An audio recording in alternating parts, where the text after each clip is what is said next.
ರಾಜ್ಯದಲ್ಲೂ ಕೂಡ ಭಾರಿ ಮಳೆ ಆಗ್ತಾ ಇದೆ. ಈ ಭಾರಿ ಮಳೆಗೆ ತುಂಬಿ ಹರಿತಾ ಇದೆ ಇಳಕಲ್ ಹಳ್ಳ. ಬಾಗಲಕೋಟೆಯ ಇಳಕಲ್ ಹೊರಭಾಗದಲ್ಲಿರುವಂತಹ ಹಳ್ಳಕ್ಕೆ ನಿರ್ಮಿಸಿರುವಂತಹ ಸೇತುವೆ ಸಂಪೂರ್ಣವಾಗಿ ಜಲಾವೃತ ಆಗಿದೆ.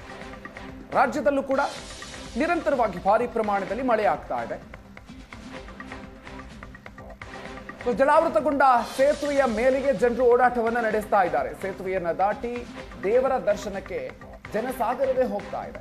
ಹಳ್ಳದ ದಡದಲ್ಲಿರುವಂತಹ ಮಹಾಂತಪ್ಪಜ್ಜನ ಗದ್ದುಗೆ ಆ ಒಂದು ಭಾಗಕ್ಕೆ ಸಾಕಷ್ಟು ಸಂಖ್ಯೆಯಲ್ಲಿ ಮಳೆ ಹರಿತಾ ಇದೆ, ಮಳೆ ಬರ್ತಾ ಇದೆ. ತುಂಬಿ ಹರಿತಾ ಇರುವಂತಹ ನದಿಯ ಸಂದರ್ಭದಲ್ಲಿ ಸೇತುವೆಯ ಮೇಲೆ ನೀರು ಹರಿದು ಹೋಗ್ತಾ ಇದೆ.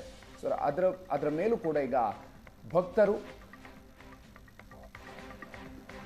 ಹಳ್ಳದ ದಡದಲ್ಲಿರುವಂತಹ ಮಹಾಂತಪ್ಪಜ್ಜನ ಗದ್ದುಗೆಯನ್ನ ವೀಕ್ಷಿಸೋದಕ್ಕೆ ಆ ಒಂದು ಸ್ಥಳಕ್ಕೆ ಹೋಗ್ತಾ ಇರುವಂತಹ ದೃಶ್ಯ. ಸಾಕಷ್ಟು ಸಂಖ್ಯೆಯಲ್ಲಿ ಪ್ರವಾಸಿಗರು ಭಕ್ತರು ಆಗಮಿಸ್ತಾ ಇದ್ದಾರೆ.